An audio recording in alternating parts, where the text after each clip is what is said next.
Madam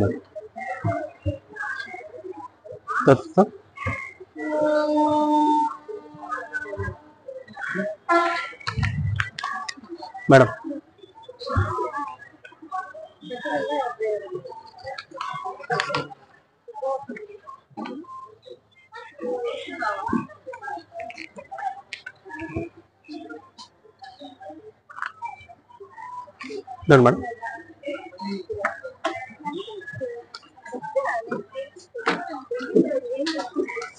దమ్మా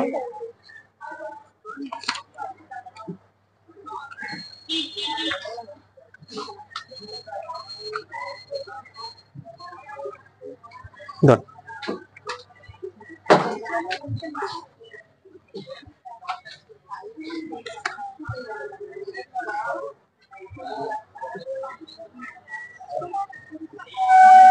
అందరికీ నమస్కారం అండి.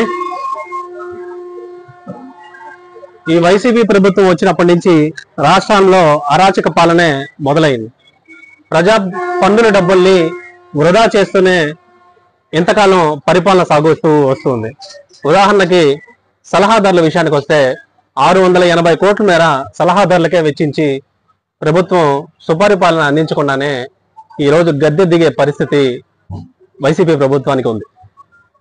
మరోపక్క ప్రభుత్వ కార్యాలయాలకి వైసీపీ రంగులు వేస్తూ ప్రజాధనాన్ని 2800 కోట్ల మేర వృధా చేసిందంటే ప్రజలందరూ కూడా దీన్ని గమనించాలి. 40,000 కోట్ల మేర ప్రజాధనాన్ని లెక్కల్లో చూపకుండా పరిపాలన సాగించిందంటే అందరూ కూడా అర్థం చేసుకోవాలి. రాష్ట్రానికి పోలవరం లాంటి, వెలుగొండ లాంటి ప్రాజెక్టులే పూర్తి కాకుండా 9 లక్షల కోట్లు అప్పులు ఎలా చేసిందనేదే ప్రభుత్వానికే తెలియడం లేదు. మరోపక్క రాష్ట్రంలో కేంద్ర ప్రభుత్వం ఇచ్చిన గణాంకాల ప్రకారం 30,000 మంది మహిళలు పైగా రాష్ట్రంలో కనుమరుగయ్యారంటే ఈ ప్రభుత్వం యొక్క పరిపాలన ఏ విధంగా ఉందో అందరూ కూడా అర్థం చేసుకోవాలి. పంచాయతీ నిధుల విషయానికి వస్తే కేంద్ర ప్రభుత్వం పంచాయతీ నిధులు విడుదల చేస్తున్నప్పటికీ కూడా ఆ నిధులు పంచాయతీలకు వాడకుండా దారి మళ్లించి అనేక కార్యక్రమాలకి వెచ్చించింది. పంచాయతీలు అభివృద్ధి చెందితేనే కదా దేశం కూడా ప్రగతి చెందేది. ఉదాహరణకి పంచాయతీల్లో రోడ్లు కానీ, లైటింగ్ నిర్మాణాలు కానీ, కమ్యూనిటీ హాల్స్ కానీ ఇలాంటి వగేరా కూడా ఏమీ నిర్మించకుండానే ప్రభుత్వం పరిపాలన సాగించింది. మరోపక్క రాష్ట్రంలో యువతకి ఉద్యోగ అవకాశాలు ఏం కల్పించకుండా ఐటీ సెక్టార్ గ్రోత్ కానీ, మరోపక్క ఇండస్ట్రీస్ సెక్టార్ కానీ ఏమి కూడా అభివృద్ధి చెందకుండా ప్రభుత్వం పరిపాలన సాగిస్తుంది. ప్రభుత్వం కూడా, ప్రజలు కూడా ఇది గమనించాలి. ఇది గమనించి రాబోయే ఎలక్షన్స్ లో టీడీపీ, జనసేన, బీజేపీ కూటమికి ఈ అమూల్యమైన ఓటు వేసి మద్దతు తెలపాల్సిన అవసరం ఉంది. రాబోయే టీడీపీ, జనసేన, బీజేపీ కూటమిలో మహిళలకి ఉచిత బస్సు ప్రయాణం అందించబోతున్నారు. దీపం పథకం కింద 3 గ్యాస్ సిలిండర్స్ ఉచితంగా టీడీపీ, జనసేన, బీజేపీ కూటమి ఇవ్వబోతుంది. అలాగే 18 ఏళ్ల నుంచి 59 ఏళ్ల మహిళలకి నెలకి 1,500 రూపాయలు అర్హత కలిగిన వారికి ఇస్తుంది. Thank you. TDP, Janasena, BJP కూటమికి ఓటు వేయాల్సిన అవసరం ఉంది. నేను జనసేన. బీజేపీతో ఎట్ట కలుసుకునేది అన్న పొత్తు వ్యవహారంలో టీడీపీ, జనసేన, బీజేపీ కూటమి ముందుకెళ్తున్నారు. ఎవరు? మోడీ దొంగ తెలియదు అంటున్నారా? మోడీ దొంగని ఎవరు అంటున్నారు? జిఎస్టీ అది దేశానికి ప్రగతి పదం. జిఎస్టీ అనేది 16 లక్షల కోట్లు మిగిలినాడు. ఇప్పుడు రాష్ట్రానికి నిధులు ఇస్తున్నారు కేంద్ర ప్రభుత్వం, కానీ యూటిలైజేషన్ సర్టిఫికేట్ అని ఒకటి ఉంటుంది. దేనికైతే నిధులు, ఒక నిమిషం నన్ను చెప్పేదేనండి, దేనికైతే నిధులు ఇస్తున్నారో ఆ నిధులు సక్రమంగా వాడాను అని ప్రభుత్వం యూటిలైజేషన్ సర్టిఫికేట్ ఇవ్వాలా. అది ఇవ్వట్లా కేంద్ర ప్రభుత్వానికి. కేంద్ర ప్రభుత్వానికి ఇవ్వనప్పుడు కేంద్ర ప్రభుత్వం కూడా నిధులు ఎందుకు రిలీజ్ చేస్తుంది? పలానా దానికి వాడారని. రాష్ట్రంలో రూపాయి తీసుకొస్తున్నాడు. దేనికి? ముందు ఓకే చెప్పండి. అక్కడ ఎంత రూపాయి ఎక్కువ ఆ పక్క పెట్టారు, ఆ పక్క కావాలి చూసుకునేది. దక్షిణాది రాష్ట్రాలు అభివృద్ధి చెందిన రాష్ట్రాలు, ఇంకా అభివృద్ధి చెందాల్సిన అవసరం ఉంది. ఒక్క నిమిషం చెప్పేదేనండి. ఉత్తరాది రాష్ట్రాలు, చాలా రాష్ట్రాలు అభివృద్ధికి దిగువన ఉన్నాయి. ఆ మాట వాస్తవమే. ఒక దగ్గర మీ డౌట్ ఏంటంటే, ఒక దగ్గర సంపాదించిన రూపాయి ఇంకో దగ్గర ఎందుకు ఖర్చు పెడుతున్నారు అని కదా. ఇప్పుడు ఈ కేంద్ర ప్రభుత్వం తండ్రి లాంటిది, రాష్ట్రాలన్నీ బిడ్డవి లాంటివి. సో అలాంటి సమయాల్లో సంపాదించే కొడుకు అవతల పక్క ఇంకో కొడుకు నిరుద్యోగం గాని ఏదైనా ఉన్నప్పుడు అతనికి వెచ్చించండ్రా అని చెప్తాడు. కేంద్ర ప్రభుత్వం తండ్రి లాంటిది కాబట్టి ఆ విధంగానే తన విధానం ఎప్పుడు కూడా ఉంటుంది. ఇంకా మీకు ఏమన్నా డౌట్స్ ఉంటే చెప్పండి, నేను క్లియర్ చేస్తాను. చెప్పండి, ఏం పర్వాలేదు. ఏ రకంగా అంటే ఇప్పుడు పోలవరం విషయమే తీసుకుందాం. పోలవరం విషయం తీసుకుంటే కేంద్రం జాతీయ ప్రాజెక్ట్ అని అనౌన్స్ చేసింది, ఓకేనా. దానికంటూ నేను చెప్పేది, దానికంటూ విడుదలైన నిధులు దారి మళ్లించి ఈ ప్రభుత్వం లెక్క చూపకుండా చేస్తుంది. 40,000 కోట్లు. చెప్పు. నేనొక్కడిని గొంతు చించుకొని అరిస్తే మారుతుందా? అదే అన్న, రాజకీయంగా అభివృద్ధి ఉండాలి, ఓకేనా. రాజకీయంగా ఇప్పుడు అదే పవన్ కళ్యాణ్ గారు చేసేది. టీడీపీ, జనసేన, బీజేపీ కూటమి 2014లో గెలిచిన లేదా? చెప్పండి. ఆయన ఇప్పుడు చంద్రబాబుకి ఇచ్చాడు కదా, ఏమైనా నువ్వు అప్పుడప్పుడు చెక్కింగ్ చేద్దా? చేస్తారు. అట్లా చేసింది కాబట్టి కేంద్ర ప్రభుత్వం ఇంత ముందు పొత్తులో ఉన్నప్పుడు కూడా నిధులు రిలీజ్ చేయాల. ఎందుకని యూటిలైజేషన్ సర్టిఫికేట్ కూడా కొన్ని ఇవ్వలేదు అప్పుడు. అందుకనే చంద్రబాబు నాయుడు స్పెషల్ గా అడిగారు. లాస్ట్ టైం బయటకు వచ్చాడు. అడిగాడు ఆయన, ఏమైనా నువ్వు ఏటీఎం ప్రకారం దిగేసావు స్పెషల్ ప్యాకేజ్ కింద. ఒక నిమిషం, అదే ఆయనతో ఎందుకు తెలుసుకున్నారు రాజకీయంగా. ఇప్పుడు జగన్మోహన్ రెడ్డి అనే వ్యక్తిని దించాలంటే మీకు పరిపాలన ఏ విధంగా నచ్చింది చెప్పండి. గురించి చెప్పట్లా,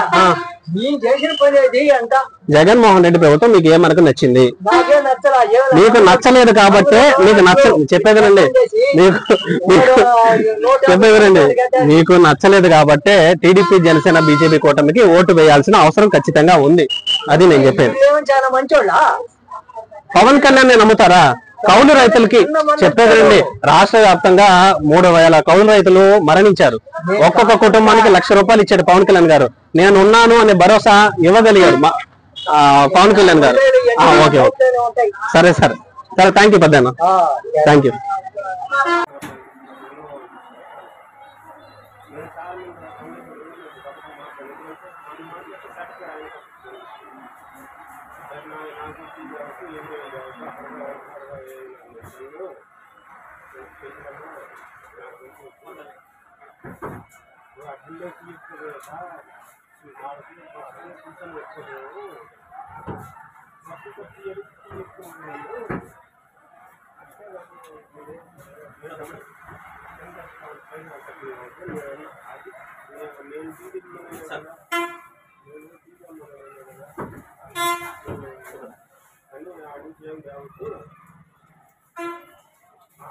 అందరికీ నమస్కారం సార్. ఆంధ్రప్రదేశ్ అప్పులు గొప్ప, ప్రజలకు తప్పదు తిప్ప. 2019 నుంచి వైసీపీ ప్రభుత్వం అడుగుపెట్టినప్పటి నుంచి రాష్ట్రంలో అరాచక పాలనే అందరికీ తెలిసిన విషయం. ప్రజా పన్నుల డబ్బుల్ని వృధా చేస్తూనే ఈ ప్రభుత్వం పరిపాలన సాగిస్తుంది. సలహాదారుల పేరిట ఈ ప్రభుత్వం 420 కోట్ల పెట్టి ఆయన ప్రజాధనాన్ని వృధా చేస్తూ ఏమాత్రం సుపరిపాలన అందించకుండానే ఇన్ని రోజులు పరిపాలన సాగిస్తుంది. యువతకు ఉపాధి విషయంలో, ముఖ్యంగా ఐటీ సెక్టర్ విషయంలో కానీ, ఇండస్ట్రీస్ ఎస్టాబ్లిష్మెంట్ విషయంలో కానీ ఎక్కడ కూడా మెరుగుపరిచిన దాఖలాలే లేవు.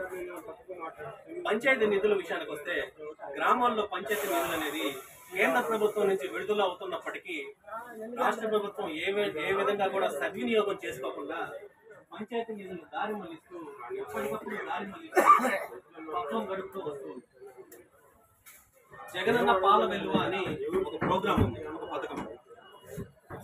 ఆ పథకంలో క్షేత్రస్థాయిలో గోవుల పంపిణీ చేసే కార్యక్రమం. 4,000 కోట్ల మీద ప్రభుత్వం ఖర్చు పెట్టి క్షేత్రస్థాయిలో అరకొర మాత్రమే గోవుల పంపిణీ జరిపి ప్రజా పన్నుల డబ్బుల్ని వృధా చేస్తూ అవినీతి చేస్తూ ఇంతకాలం పరిపాలన సాగిస్తూ ఉంది. రాష్ట్ర వ్యాప్తంగా 30,000 మంది మహిళలు కేంద్ర ప్రభుత్వం ఇచ్చిన గణాంకాల ప్రకారం 30,000 మంది మహిళలు కనుమరుగయ్యారంటే ప్రభుత్వం యొక్క పరిపాలన చిత్తశుద్ధి కానీ ఏ విధంగా ఉందో అందరూ తెలుసుకోవాల్సిన ఉంది. రాబోయే ఎలక్షన్స్ లో టీడీపీ, జనసేన, బీజేపీ కూటమికి ఈ అమూల్యమైన ఓటు వేసి మద్దతు పలకాల్సిన అవసరం ఖచ్చితంగా ఉంది. ఇకపోతే రాష్ట్రంలో పోలవరం కానీ వెలుగొండ కానీ ఏ విధంగా కూడా పనులు మెరుగుపరచకుండా పరిపాలన సాగిస్తూ రాష్ట్రాన్ని అప్పులు కుప్ప చేసి 9 లక్షల పైగా అప్పు ఎలా అయిందని ప్రశ్నార్థకంగా ఒక పెద్ద ప్రాజెక్టు కూడా అవ్వకుండా రాష్ట్రంలో అప్పులు కుప్ప చేసిందంటే ప్రజలందరూ కూడా ఇది గమనించాల్సిన అవసరం. రాష్ట్రంలో కౌలు రైతుల విషయానికి వస్తే రాష్ట్రంలో 3,000 మంది పైగా కౌలు రైతులు మరణించారు. ఆ మరణించిన ప్రతి ఒక్క కౌలు రైతుకి పవన్ కళ్యాణ్ గారు మద్దతుగా ఉండి ఒక్కొక్క కౌలు రైతుకి ₹1,00,000 కేటాయించి నేను ఉన్నాను అనే భరోసా ప్రజలకు ఇవ్వగలిగారు. రాబోయే ఎలక్షన్స్ లో అందరూ కూడా మీ అమూల్యమైన ఓటుని టీడీపీ, జనసేన, బీజేపీ కూటమికి ఓటు వేసి గెలిపించాల్సిన ప్రార్థన. ఆంధ్రప్రదేశ్ ప్రగతి పదం పట్టాలంటే ఖచ్చితంగా చంద్రబాబు నాయుడు గారి అనుభవం కానీ, పవన్ కళ్యాణ్ గారి వ్యూహాలు కానీ ఖచ్చితంగా ఈ రాష్ట్రానికి అవసరం.